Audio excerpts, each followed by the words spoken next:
Well, good morning, Boardman. Good to see you guys here today. We have now come to the weakest portion of our service, me speaking, because after worship and videos like that, it's really hard to take a step up, isn't it? Definitely wonderful and difficult, beautiful to celebrate stories. I don't know if you know this, but every week about 500 people tune in to watch our online service and interact with our hosts.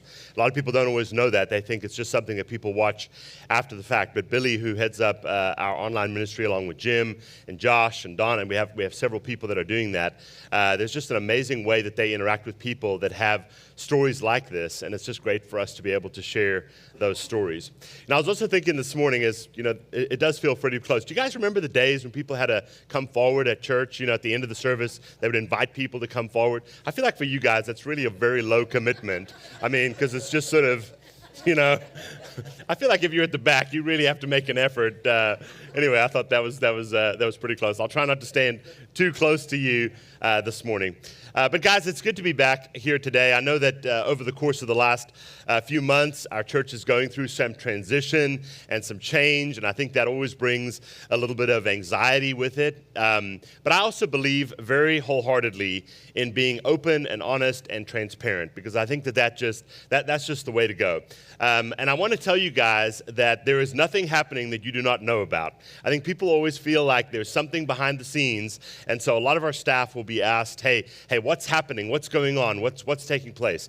Our elders came and shared with us. We had a staff elder meeting this past week, and we're not moving on anything just yet. Things are still in kind of the R&D phase, and we will let you know as soon as that happens. But I think people sometimes think there's something going on that you're just not aware of. And I just want you to know that this is a great time for us as a church to just be prayerful, to just really consider where God is moving us and what God is doing. But I just also want to tell you that there's nothing we're not telling you. I think people often feel that way in these moments. I also haven't been at Boardman a while. Everything's getting moved around, although I've heard exceptional things about Danny preaching last week, which did absolutely amazing. I heard some wonderful things about that. And that's really what we want. We've got a bunch of guys on our circuit that are just really bringing the word well, doing a lot of prep, and we're okay with a little bit of rotation for you to have a positive sermon. When you come to church on Sunday, you're going to get a good sermon. You're going to get somebody that prepared. We're writing these sermons collaboratively, and so Donnie, our Austintown campus pastor, wrote the sermon last week that Danny preached, and it's really kind of a cool thing that we're involving ourselves in. I'm going to be at Boardman this week, which obviously I'm here today. I think next week I'm off. We might actually go out of town for a little bit. Then I'm here for about 3 or 4 weeks, and then maybe rotate a week or two, and then I'm back for a bit. So hopefully in the fall we'll get a better rhythm. And I just want to tell you that I appreciate your patience in the midst of this. That sometimes that can be difficult and a little unnerving for people. But don't worry, we will let you know as things happen, I promise, okay? I live at home with a couple of kids that you guys know I talk about a lot. I have a very lighthearted manner in life. I love it when people make jokes. In fact, I think humor is a great sign of health. And so even at our workplace, we're constantly laughing with each other. I remember there was a sign in somebody's office that I loved. It said, "Work is the place that I go to be lightly bullied by my coworkers," okay? And that is absolutely true. I love to make fun of each other. We are rarely serious, unless we really need to be, but we just enjoy a lighthearted environment. And so we're always making fun of each other. If one person makes a mistake, they're going to rue the day and regret it for a long period of time, because that's just how we show affection. But I do remember sometimes that gets me in a little bit of trouble, because if I like you, then we'll have a little bit of byplay and we'll make fun of each other. There was this one couple, and this is years and years ago. This wasn't here. That when they would walk in, I would sort of stand outside and greet people as they came in. Well, they were coming off of a very bad church experience, right? And some of you understand bad church experiences, right? Most of us have had a bad church experience. Well, they were at a church that there was some power grabs and things that had gone on, and they kind of spoke up and talked about how wrong that was. And the leadership of that church, which was also very unhealthy, went to them and told them that it would be better if they left and found a new church home because they felt that they were troublemakers, okay? It's always amazing to me when people tell the truth. They're often called troublemakers, which I always found that to be astounding as well. Anyway, they're walking in on a Sunday morning. They're about to go to church, and me, not knowing any of that story, I said, "Oh, here comes trouble."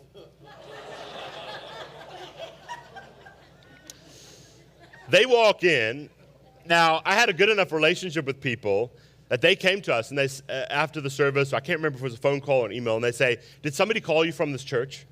And I was like, I don't know what you're talking about. And they explained that to me, and I said, and they thought that I knew something and that I was calling them out before they even came. They said, "We almost turned around and left and would never have come back again." And I apologized profusely. I said, "That was not my intention. So sorry. I just like to have fun." And we had a great relationship after that. It was quite good. And every week I saw them, I was like, "Well, here comes trouble," every single time. But we kind of knew each other, and it was kind of a term of affection for us as well. They moved to Florida several years ago. He passed away. It was Judy and David, and he passed away. But had great relationship with them. But people came. They felt that I was bullying them in that moment, and I really wasn't. Okay. Now, at home, and you guys know me well enough, hopefully you know me well enough, that I like to be a little lighthearted. Let's talk about life. Let's talk about it in real ways. And I have two, kids at home, and I always tell people I don't have a favorite, right? We have Ella, our 14-year-old, and then, that other one. But the reality... You see what I did it again there? Okay, I love both of my kids very, very differently for different reasons, because they're different kids. But we have a lot of fun at our house. Well, if our house is anything like yours, if you ask your kids to do any kind of chores, it's like you've shot them, right? Heaven forbid I ask you to clean the bathroom in your room that you live in, and these unemployed freeloaders that are in our home, okay, they've got something to say. Can you unpack the dishwasher? You can hear their eyes rolling, right? We just did it yesterday. Yes, and you've eaten like 6 times since then, okay? This is so hard to live in this house, I'm like, you have no idea. And I think you should be hard on your kids. I think your kids should have chores. You should give your kids responsibilities. Because otherwise, what happens is they get out into the world and they go through their first bad job review, and the world has ended for them because they've never had anybody tell them or teach them how to do something hard. I remember Haley was telling me when she went to college, there were kids on her team that did not know how to put gas in their car because dad always did it. There were girls who did not know how to do laundry or use the machines because mom just took care of everything all the time. And we live in this culture now that if we ask anybody to do anything difficult, people feel like they're being bullied or manhandled by us. And that's just not the case. We've got to teach people how to live in this world and how to do certain things.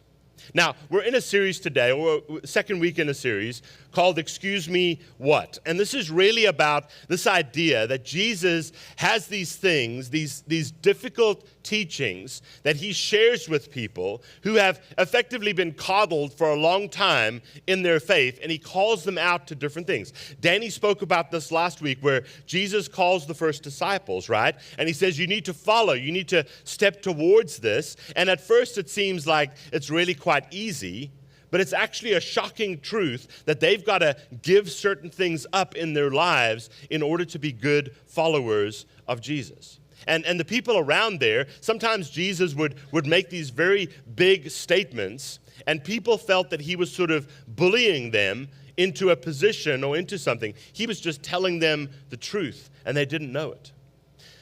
Now, every one of us in this room, I'm sure at some point or another, has faced bullying, or if we're really honest, been a bully. Even if you're at the checkout line and you're frustrated because the person's have you seen people just losing their minds over people? We shouldn't be doing that. I'm not saying we can never be frustrated or have opinions or give feedback in these environments. But every single one of us in this room has been targeted in some way at some point under the banner of what we would call being bullied. Today we're talking about the passage that Jesus calls people to that is about loving your enemies, which is easy to hear, but very hard to do.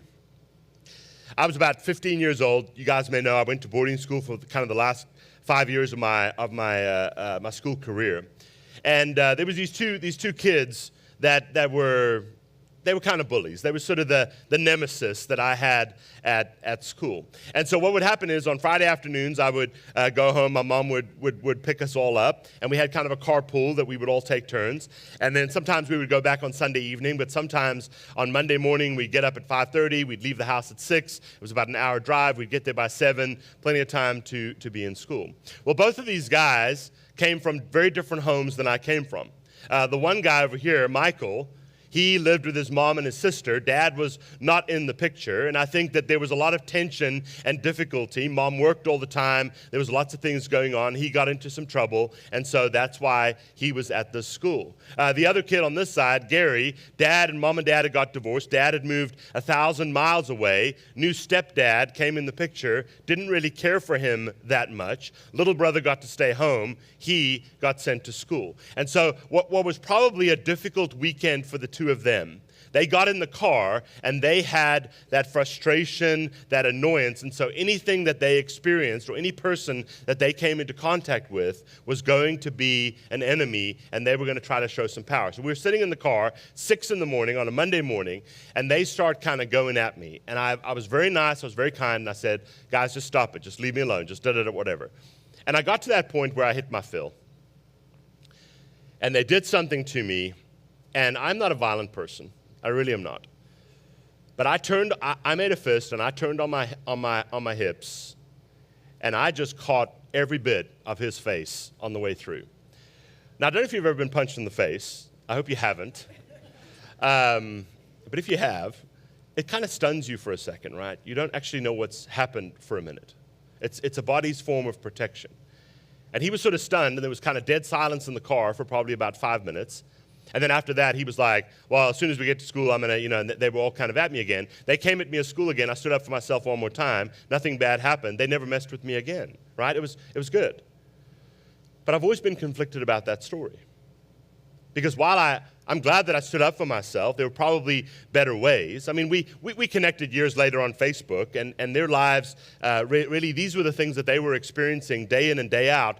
And sometimes people are bullies, or sometimes people do things, not because they really want to do those things, but they're tired of being a victim in a different scenario, and so they act in bad faith towards others because they're fearful that if they show weakness, then they're going to experience what they've already experienced.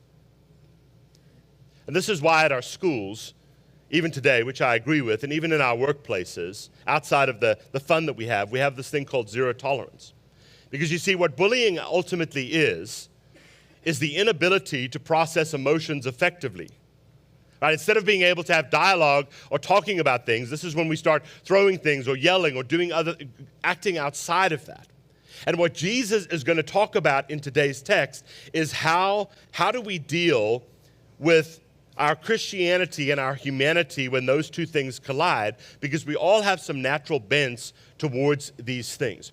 In the Sermon on the Mount, which is the first sermon that Jesus preaches in Matthew 5, I know it's hard to kind of read down there, Matthew 5, verses 10 and 12, he starts with this introduction of all these blessings, and this is what it ultimately is. And so if you have your Bibles or if you're looking up, we're going to be mostly in Matthew chapter 5 today. But watch what he says. And if we read the Gospels, if we read the Bible closely, oftentimes it will give us information that we wouldn't otherwise see if we're just kind of running over this text really quickly. But watch what Jesus says. Jesus says, blessed are those who are persecuted or bullied, right? Now, he's not just saying, hey, if you're bullied, you're blessed. No, he's not saying that. Hey, blessed are those who are persecuted or bullied because of righteousness, meaning they're trying to live their lives in the right way, and it's garnering attention with a negative response from somebody else. He says, people that are living their life the right way and are being bullied for it, theirs is the kingdom of heaven. What he's saying is they understand what God is ultimately doing. They're not living for the earth, right? They're not living for the human response. They're living for this expression of heaven. He goes on and he says, blessed are you when people insult you, persecute you, bully you, say all kinds of false things, evil things against you because of me. He's saying people that are willing or able to stand up, to let their Christianity shine through in these moments of humanity, they are the ones who really get it. Jesus says, rejoice and be glad. Why would I be glad when people are bullying me? Because he's saying, listen, the idea is if people are recognizing your faith, the only reason why they're bullying you is because they don't have something that you have. That's why they're getting onto you, because you have morals maybe where they don't. You have an ethic that they're not living towards. And he says, rejoice and be glad because your reward is in heaven. Well, great. For in the same way they persecuted the prophets who were before you. Prophecy is not fortune telling. A lot of times when we read the Bible, we think that if you go to a prophet, then they're just telling you the future. And there is a little bit of that. But what prophecy ultimately is what's happening right now. Prophecy is the proclamation of truth.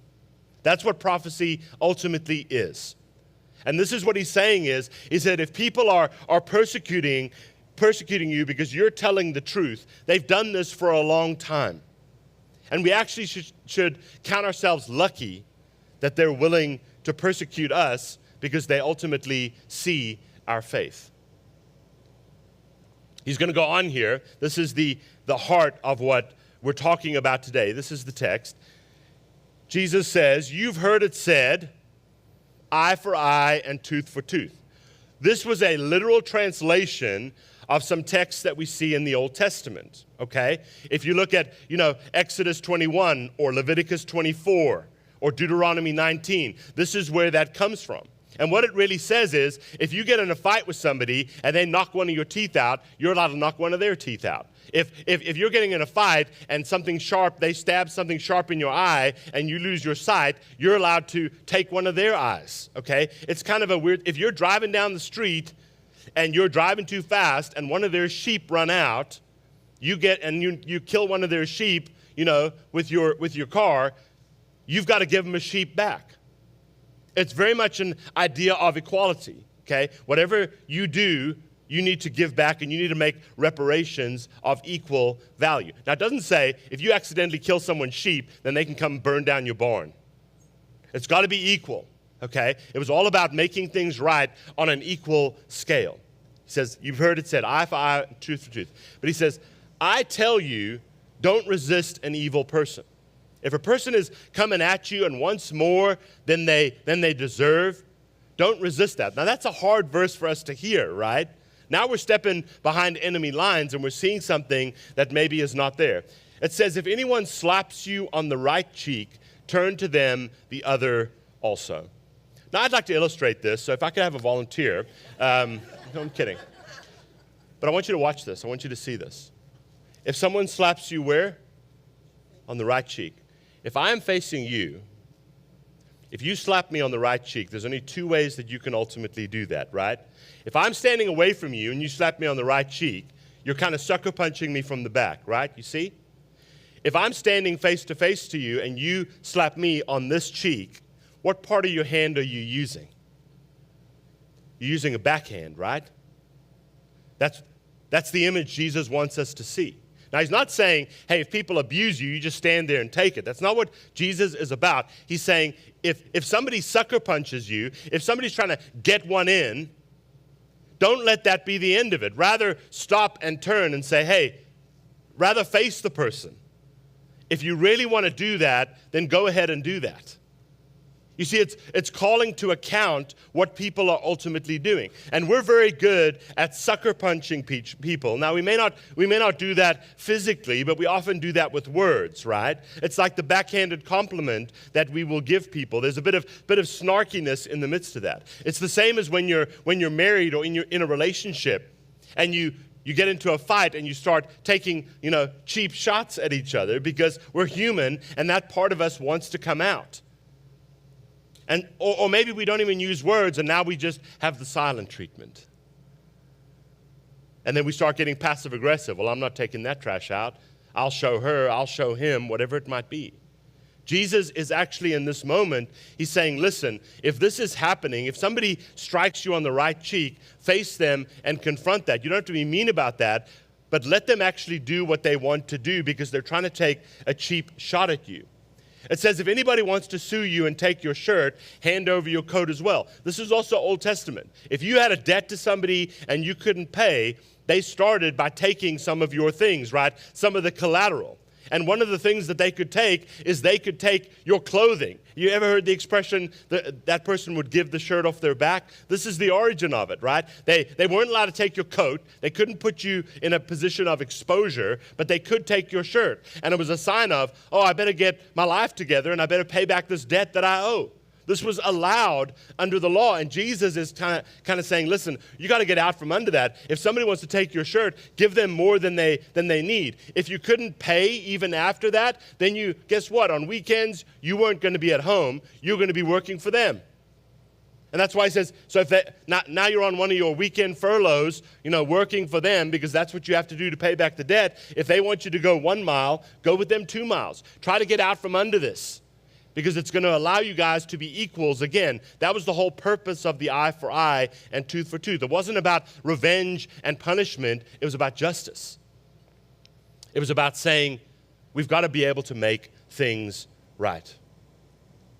Give to the one who asks, and don't turn away from the one who wants to borrow from you. This call to community, that's saying the way that we're going to win the world is when we open up our lives and we stop drawing all of these boundaries. There was a statement that was made by Napoleon Bonaparte, which at first reading seems like a good idea, doesn't it? It says, never interrupt your enemy when they're making a mistake. I mean, you're not hurting them. You're not doing anything to them, right? It's a wonderful military strategy, right? If you see somebody making a mistake and you don't intervene or don't step in, then I'm still a good person. I didn't do anything negative to them. Yeah, but you also didn't help them when you had an opportunity. You made it about you rather than making it about them. And this is very counter to what Jesus is ultimately calling us to in the midst of this text. Now, he will go on here, and this is where he says it. And this is where he's summarizing all this stuff in Matthew chapter 5, verse 43 and 48. He says, you have heard that it was said, love your neighbor and hate your enemy, right? Love people that love you and despise people that don't seem to get along with you. But he says, but I'm going to tell you this. You need to love your enemies and pray for those who bully you. Why? Because it's not really about you. And a person that's doing this to you probably has an unredeemed life. And they don't know Jesus, and you do. And that's why you should pray for them. You should want to bring them to the side of Jesus. It says, because then you will be children of your Father in heaven. Not human fathers with human desires, but children of our Father in heaven. He causes the sun to rise on the evil and the good. He sends rain to the righteous and the unrighteous, right? Which seems unfair. But God is giving room for people to become his friends. He says, if you love those who love you, what reward will you get? Even the tax collectors, even people who don't have faith are doing that. And if you only greet your own people, what are you doing more than others? Don't even pagans or unbelievers do that. Be perfect, therefore, as your heavenly Father is perfect. Now, this is not perfection like, hey, I've got to live a perfect life. It's saying I've got to be willing to step into God's story in a way that maybe not everybody is ready for. Jesus will never ask us to do something that he didn't do. Do you remember when they were nailing him to the cross? Do you remember the words that he says? Forgive them. He's never going to ask you to forgive somebody that he hasn't forgiven. He's never going to ask us to give more than we're supposed to or allow others to take from us without actually have done that in his own life. This call to perfection is not because we are perfect, but because God has exhibited this in us, in himself, and hopefully he wants to see it in us. Martin Luther King Jr., when the civil rights movement was happening during the 1950s and 60s and all the rest, there was a group of people who consorted to nonviolence moving forward. And there was actually a pledge or an oath that they would say before they were allowed to march and before they were allowed to join. And it was this idea that we are not seeking revenge, we are seeking reconciliation. We are not seeking violence, right? We are seeking peace. And we recognize that we will pay the price. We will never benefit from what we are doing now. It will be a benefit for our children and our children's children and generations to come. And there are many people who experience great peace because of what others have done. Martin Luther King Jr. made this statement, which I think was so powerful. He says, "Love is the only force capable of transforming an enemy into a friend." It's the only thing that has the power to change our hearts and change our lives. Do you really want to have an enemy? Do you like having enemies? You do realize that you're the only person that can put that designator on somebody else. You have to choose who your enemy is. Nobody tells you this person needs to be your enemy. And as we reflect on this, you got to wonder, do I really want to have enemies? Do I want people that are opposed, or am I constantly trying to find ways to engage with people in a powerful way? Or do you just want to have enemies? That's quite a deep thing. Because I think also we get this wrong. We think that we are friends of God. But we are enemies of God that are only made right through Jesus to become friends of God. And we should want that for others. I think sometimes we become people of faith, and now I'm God's friend, and these are all my enemies. Jesus does not have enemies. You can read the Bible. There's not one person that Jesus says, that's my enemy. Any person that Jesus encounters is a friend. You see, I think that there's this old concept that we love to project onto people. It's always amazing. People that you don't like generally exhibit your bad behaviors. You ever notice that? And the only reason why you know it, it's the old saying of, if you spot it, you got it, right? Well, they're just so rude. You know, they're just late to everything. You know, that's how we perceive the world. And we think that that's the truth of it, and it's not. When Jesus is making that statement, he's not just saying be a doormat for the world. He's saying live your life in such a way that people will see me and not you. That's why he says that.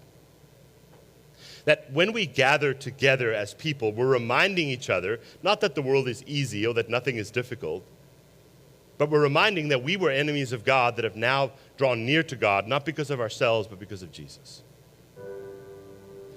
When you came in today, you probably grabbed one of these little communions, and you can get those ready this morning, because this is really what our text is about today. You realize that without the body and the blood of Christ, we would stay enemies of God.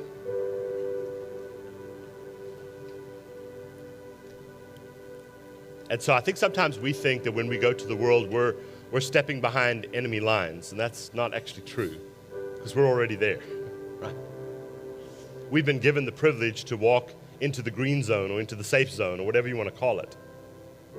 And this is the reason.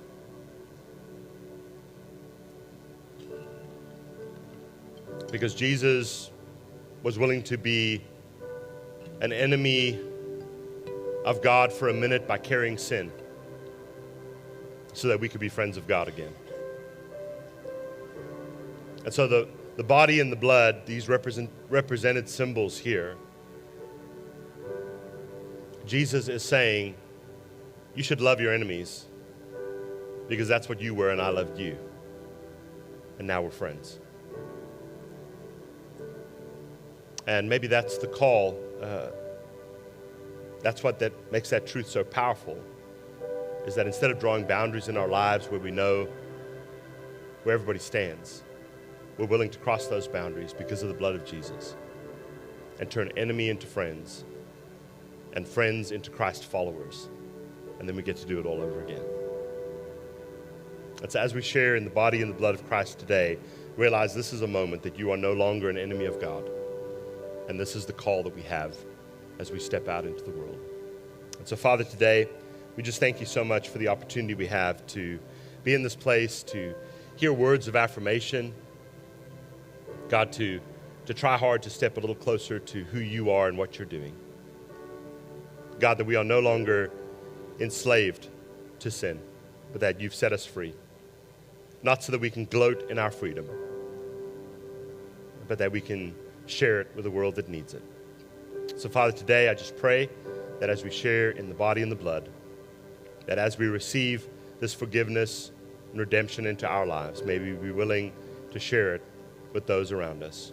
And we pray this all through Jesus. Amen. When you're ready, share in the body and the blood.